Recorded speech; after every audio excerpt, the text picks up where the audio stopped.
a wonderful discussion. We try to explore, I don't teach today. We try to explore the different dimensions of sattva, rajas, and tamas. How do you understand in a neuroscientific way? So all these days, most of us, our teachers and everybody, when they are teaching, usually we think about sattva, rajas, gumas, this is sattva guna, this is raja guna. But how do you understand in a neuroscience? How do you how are you going to make yourself explore the steps behind that? And also we will come to know today the transformation from tamas to rajas to sattva. You already, one of our teachers already explained about the sattva rajas tamagunas in limited, but I would like to explore in a bigger way. In modern science, what they understood, how do they understand the trigunas? We'll try to explore that at the maximum today. We'll try to explore. If we have any discussions, also we can have a good discussions today. And we have to make explore. This is the most significant investigation methods during the treatment of a patient, diagnosis of a patient. I always think the trigunas plays a major role to diagnose a patient. Gabriela, is it okay? Can you able to follow me? If I am fast, you can tell me, I'll slow down, okay? If I am fast, you can tell me, I'll slow down for you. Okay, great. So now let's see, what is that? What do we understand with the Vedic wisdom?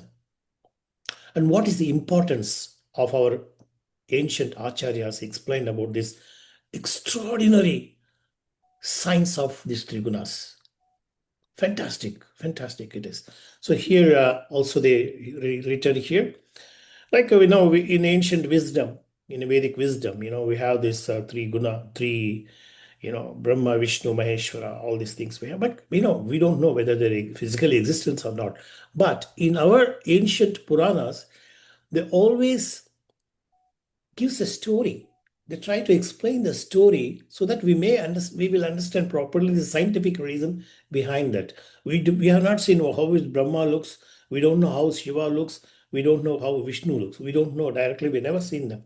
But the trigunas, they represent the trigunas. That's how we need to understand the story. Every story in our ancient wisdom always contains the scientific background behind that. Instead of thinking that we are listening a story, we should think that there is a scientific reason behind that. Because those days there was no books. The only Upanishads was there. The master was talking, the teacher, the student was listening. So that's how the conversation used to go. So the story is a wonderful way of understanding the scientific background of the ancient wisdom. Okay, so these are the things. Shiva is a destroyer. It's not a destroyer, actually, according to me. This is a vilinam. He just takes everything inside him. It is not destroying. Destruction is a different word. I think here we need to change the sentence here. It's not the destroyer. It's a vilinam. Vilinam means taking back into his.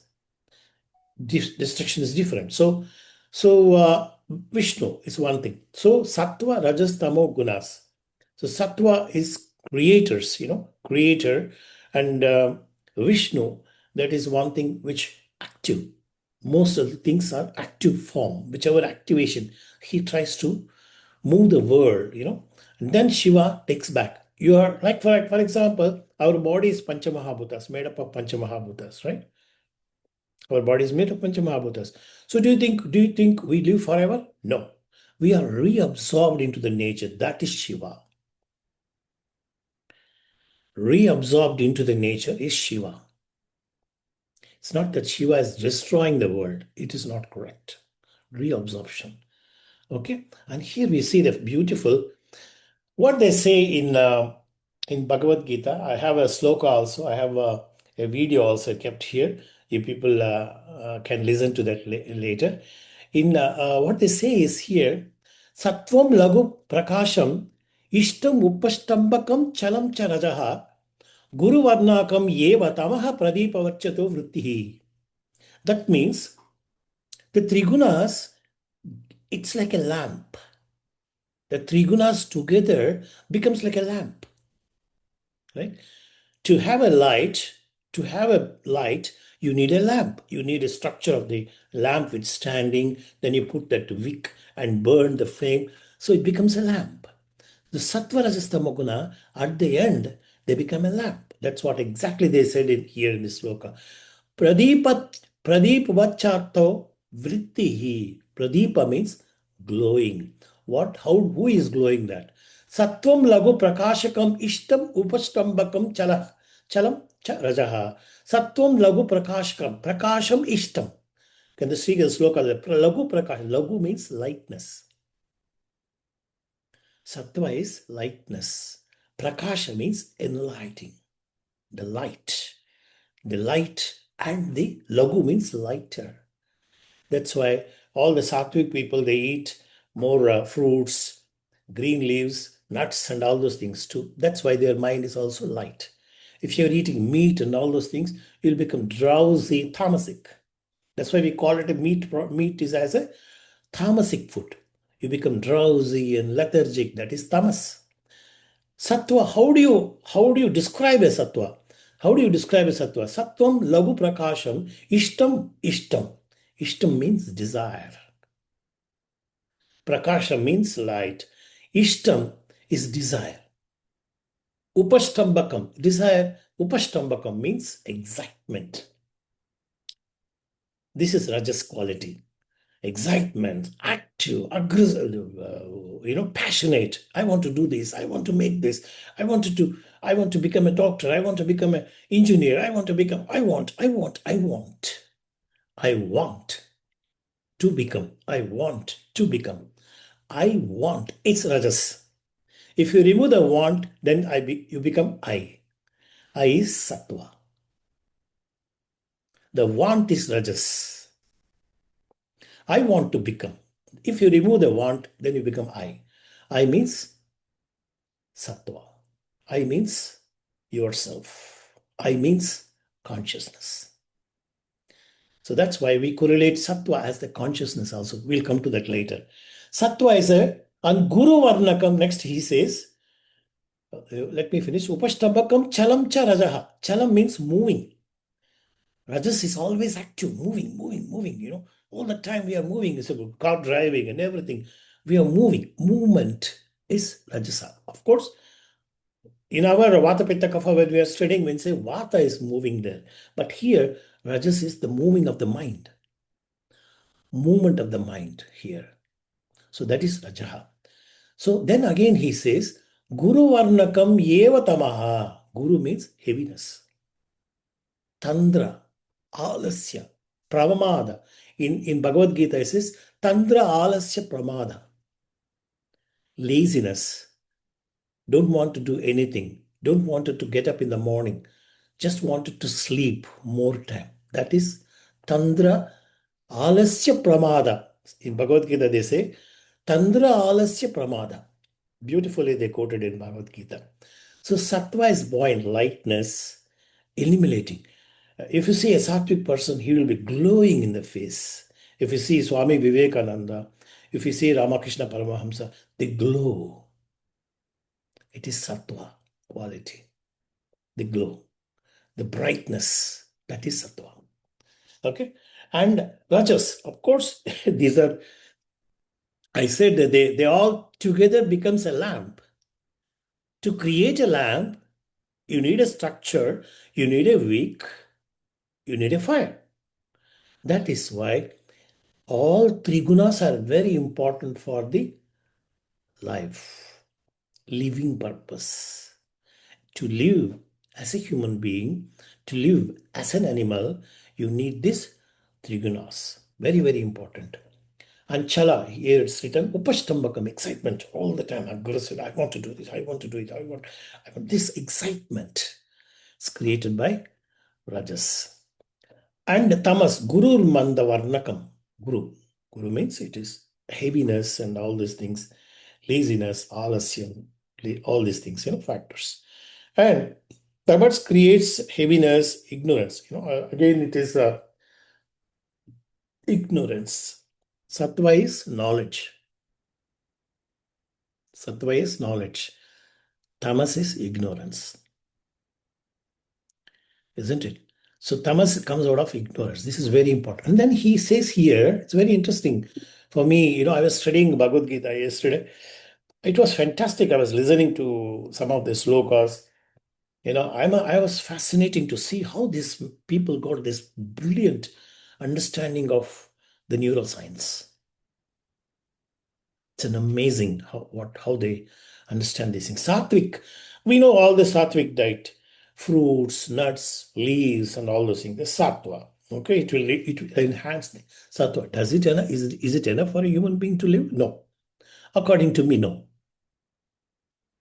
If you want to become a fully sattvic, I'm a very sattvic person, it's not going to work out. You need rajas also. You need tamas also. So when they are in physiological state, remember this sentence, when they are in physiological state, then the survival will be at the greatest level. The problem is when they be altered physiology. When your physiology is altered, that means pathological state, then their manifestation is different. What is that? We will see. It's a really fantastic way. I try to see both the areas of Bhagavad Gita and try to see how does we understand the Bhagavad Gita in the neuroscientific way. And does they have mind? These are all manodosha, rajas and tamas. They are manodosha. They are sattva is not a dosha. Rajas and tamas, they are raja. Raja means red. Raja Ragam. Raga means attraction. All these things towards another person, attraction. Everything comes under Raga. Raga. And here I wanted to tell this. Can you tell me what is this?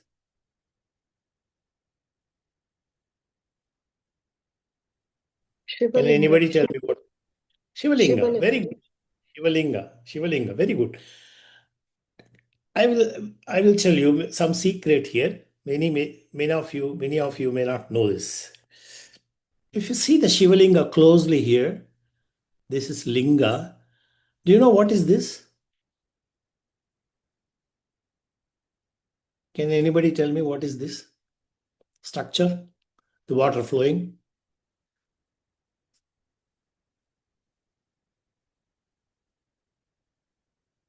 It's very interesting. I will explain you. It's really fantastic. I'll explain. This is Purusha. Purusha. What is Purusha? Consciousness. Can you just guess how does this shape looks? This is a classical shape of uterus or vaginal. Let us say even vaginal also. Uterus and this is uterus. Let me put it like this.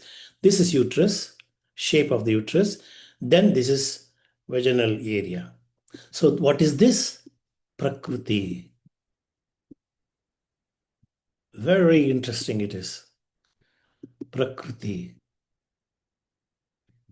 So Shivalinga, if you take the linga itself is consciousness. Purusha means consciousness. Prakriti means materialistic. Everything comes out of the uterus. Everything comes out from the women's, passing out. That's completely it's Prakriti. That means she's delivering a baby which contains the Panchamahabhutas. The materialistic is the body. It's a body. It's Prakriti is a body, physical existence. Whereas Purusha's pure consciousness, no physical.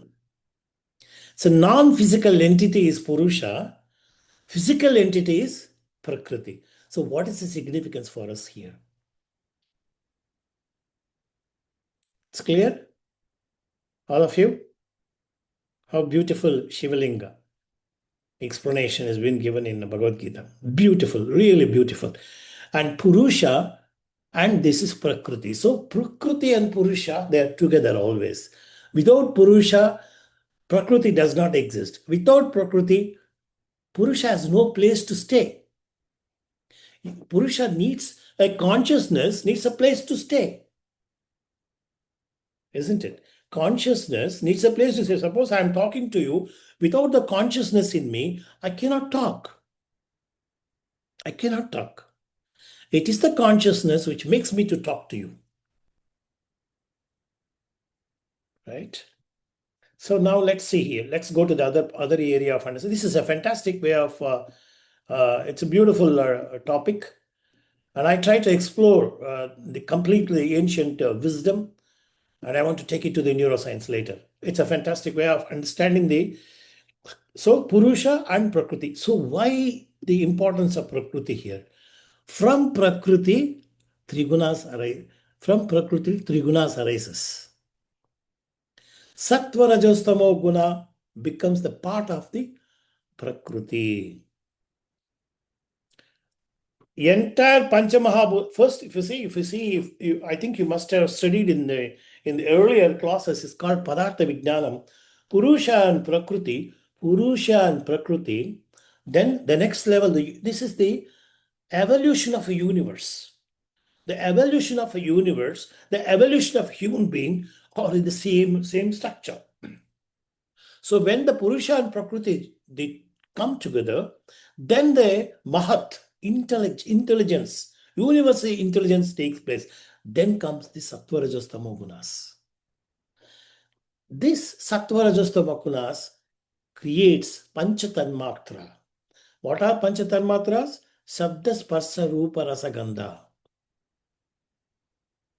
Shabda, Sparsha, Rupa, Rasa, Gandha. From the Panchatanmatras, Pancha Mahabhutas, evolution takes place. How beautiful it is.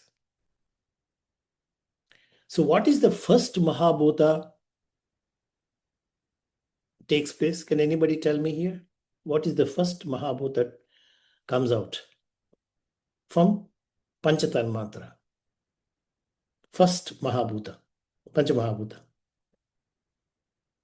This Akasha Mahabhuta. When I say Shabda, Sparsha, Rupa, Rasa, Gandha, Shabda is from which Mahabhuta?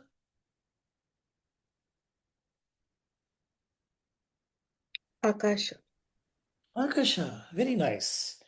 Shabda, Sparsha, Rupa. So this is the steps like this. Prakriti and Purusha, Mahat, Sattva-Rajas Gunas, Panchatanmatras, Panchamahabhutas. That's how it evolves. After Panchamahabhuta, it becomes Tridosha. It's the physical manifestation. Tridoshas are physical manifestations. Of course, this is also available. Wherever the Panchamahabhutas are, there are Tridoshas are available. Even in the universal level, Tridoshas are available. It's existence. It's not available, existent. Okay. Here you can see Sattva-Rajas. So today we take away. We understand today that Sattva-Rajas Tamo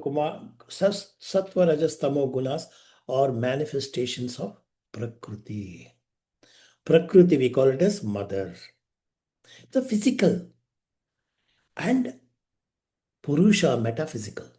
Physical, metaphysical. Amazing, amazing.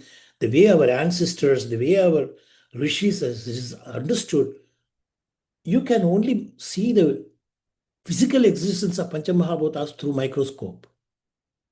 What is blood? What is muscle? Can you ever see at the universal level this dimension of understanding the Prakriti and Purusha? No chance. It is coming out of divine knowledge. It's coming out of meditative knowledge. It is